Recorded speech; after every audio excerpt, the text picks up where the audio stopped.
যিনি বাংলাদেশি হিসেবে বিশ্বের সবচেয়ে সম্মানজনক পুরস্কার নোবেল জয় করেছেন, যে কাঙ্ক্ষিত সম্মানটি তিনি আসলে আমাদের জন্য নিয়ে এসেছেন বাংলাদেশি হিসেবে।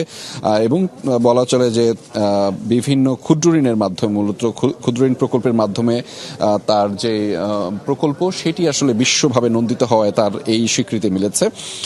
বিশ্বের মানুষের কল্যাণে তিনি সামাজিক ব্যবসায় যে মডেল সেটিও কিন্তু তিনি আলাদাভাবে উপস্থাপন করছেন। এবং এই মুহূর্তে আমরা দেখতে পাচ্ছি দর্শক, তিনি বোর্ডিং ক্রস করে এবং তাকে যে আনুষ্ঠানিক অভ্যর্থনা রয়েছে সেটির কার্যক্রম শুরু হয়েছে।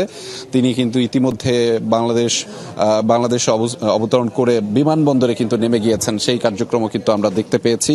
আমরা আপনাদেরকেও দেখাচ্ছি দর্শক, সেটি আপনারা নিশ্চয়ই যমুনা টেলিভিশনের পর্দায় দেখতে পাচ্ছেন। অর্থাৎ অন্তর্বর্তীকালীন সরকারের প্রধান উপদেষ্টা হিসেবে দায়িত্ব নিতে যাওয়া ডক্টর মোহাম্মদ ইউনূস এই মুহূর্তে বিমানবন্দরে এসে নামলেন এবং তাকে যে আনুষ্ঠানিক অভ্যর্থনা জানানো হচ্ছে, তিন বাহিনীর প্রধান থেকে শুরু করে আরও ব্যক্তিবর্গ, তারা মূলত সেই কার্যক্রমে অংশ নিচ্ছেন। আর কিছুক্ষণ পরেই মূলত এখানে এসে তিনি গণমাধ্যমে কথা বলবেন। তিনি এখানে সুশীল সমাজের প্রতিনিধি যারা রয়েছেন তাদের সাথে